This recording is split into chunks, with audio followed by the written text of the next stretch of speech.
చెప్పండి, కడపలో ఎంపీగా ఎవరు గెలుస్తారంటారు? ఎంపీగా అవినాష్ రెడ్డి. మీ ప్రాంతంలో అలాంటి అభివృద్ధి జరిగింది గత 5 ప్రతి ఒక్క అభివృద్ధి జరిగింది. రైతు భరోసా అయితేనేమి, అమ్మఒడి అయితేనేమి, నాడు నేడు అయితేనేమి, గోరుముద్ద అయితేనేమి, ప్రతి ఒక్కటి అవినాష్ రెడ్డి, జగన్మోహన్ రెడ్డి గారు ప్రతి ఒక్క సంక్షేమ పథకాలన్నీ అమలు చేస్తున్నారు. కాబట్టి నా ఎస్టీ, నా బీసీ, నా మైనారిటీలు అంటున్నారు. కాబట్టి ఖచ్చితంగా లోపలనే అందరూ వేస్తారు. ఓట్లు అందరూ వేసి జయప్రదంగా 100కి 120, 130 సీట్లు జగన్మోహన్ రెడ్డి గెలుస్తాడు. గవర్నమెంట్ ఫామ్ అవుతుంది. అంటే పులివెందుల్లో సీఎం జగన్మోహన్ రెడ్డి గారు అందుబాటులో ఉండరు, ఎందుకంటే ఆయన సీఎం కాబట్టి బయట ఉంటుంటారు. మన లోటుని అవినాష్ రెడ్డి తీరుస్తున్నాడు కదా, జరుగుతున్నాడు. అవినాష్ రెడ్డి తీరుస్తున్నాడు, శ్రీకాంత్ రెడ్డి తీరుస్తున్నాడు. ప్రతి ఒక్క తీర్చకపోయినా ప్రజలందరూ అర్థం చేసుకుంటారు. మన పులివెందుల్లో మన జగన్మోహన్ రెడ్డి తప్ప తరతరాలు ఎవరు గెలిచేదానికి హక్కు లేదు, వీలు లేదు. ఆయనకు తప్ప జగన్మోహన్ రెడ్డి, అవినాష్ రెడ్డి తప్ప వేరే వాళ్ళు గెలిచేదానికి అవకాశమే లేదు. అవినాష్ రెడ్డి గారికి పోటీగా వాళ్ళ కుటుంబం నుంచి షర్మిల గారు ఉన్నారు. ఎలా ఉండబోతున్నాయి ఎన్నికలు? ఆమె తెలియక వాళ్ళ వైఫల్యాలను గడ్డను పెట్టుకుంటుంది. అట్లా చేయకూడదు. ఎందుకో వాళ్ళ పరిస్థితులు సరిగా లేక అట్లా చెప్పుకుంటుంది అంతే. ప్రజలు ఏమనుకుంటున్నారు షర్మిల గురించి కానీ అవినాష్ రెడ్డి ఏమనుకుంటుంది? ఆమె తెలియని గడ్డకు వచ్చింది. అట్లా చేయకూడదు. సొంతం అన్నా చెల్లెలే కదా, ఒక రక్త సంబంధమే కదా, అట్లా చేయకూడదు. ఆమె ఏదో తెలియకపోతే ఆమెను ఎవరు పట్టించుకోరు. ఆరోపణల గురించి కొట్టి పారేస్తున్నారు ప్రజలందరూ. ఏం లేదు, అదంతా ఉత్తది, ఎవరో వాళ్ళు చేసినారు, వీళ్ళకి అసలు తెలియదు. అవినాష్ రెడ్డి అటువంటి వాడు కాదు అని అంటున్నారు. ఇక్కడ కడప ఎంపీగా ఎవరు గెలుస్తారు? అవినాష్ రెడ్డి, షర్మిలనా? అవినాష్ రెడ్డి గెలుస్తాడు. ఎందుకంటే ఆయనకున్న అభిమానం అలాంటిది. ప్రజల మీద అభిమానం ఎక్కువగా ఉంది ఆయన మీద. ఆయన ప్రతి పని చేసి పెడుతున్నాడు. ప్రతి అందరికీ దగ్గరలో ఉన్నాడు. ఆయన దగ్గరలో ఉన్నాడు. బాగా మనం పోయినా కూడా ఎవరినైనా దగ్గరికి తీసుకొని ఏం కావాలని అడుగుతాడు.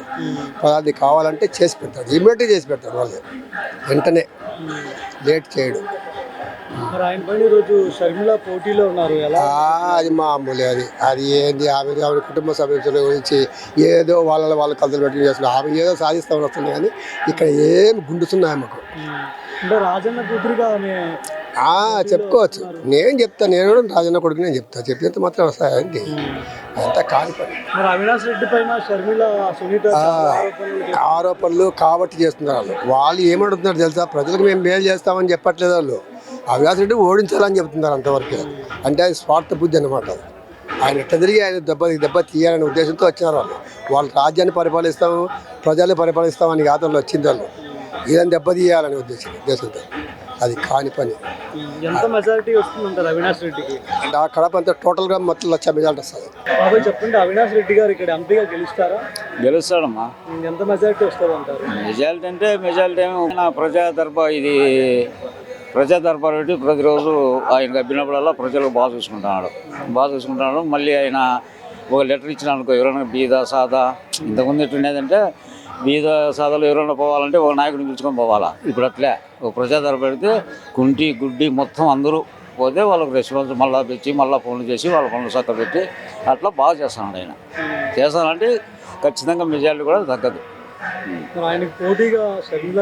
షర్మిల ఒకరికి పేపర్ వరకు మీడియా వరకు కనొచ్చింది కానీ ప్రజలు అయితే లేదు ఆయన మీద.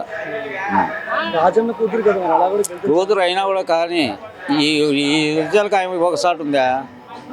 ఇప్పుడు వచ్చింది, ముందేమన్నా వచ్చిందా? తెలంగాణలో పార్టీ పెట్టింది, అది లేదు. ఆడ మూసేసింది, మళ్ళీ ఇటుకు వచ్చింది, మళ్ళీ తెలంగాణ పారిపోతుంది. ఎవరు నమ్ముతారు చెప్పు? ఈ ఆయన మీద అయితే లేదు. ఇలా షర్మిల కానీ సునీత కానీ అవినాష్ రెడ్డి పైన చాలా ఆరోపణలు, వాళ్ళ ఆరోపణలు చేస్తున్నారు. కరెక్ట్, అది ప్రజల్లోకి రాదు. అది ప్రజల్లో అయితే లేదు, వాళ్ళైతే చేస్తున్నారు. వాళ్ళు అనుకున్నట్టు ప్రజలు లేదు. దాని గురించి ఇంకా జరుగుతుంది కదా, తేలుచారు సిబిఐ. మనం చెప్పేది ఏంటండి? అవినాష్ రెడ్డి నార్మల్గా ఎలాంటి వ్యక్తిత్వం కలిగిన వ్యక్తి? అవినాష్ రెడ్డి పసిపిల్లని మనస్తత్వం, మంచోడు, కోపతాపం లేదు, మంచి ఓరిపోయినాడు, మంచోడు మాకైతే.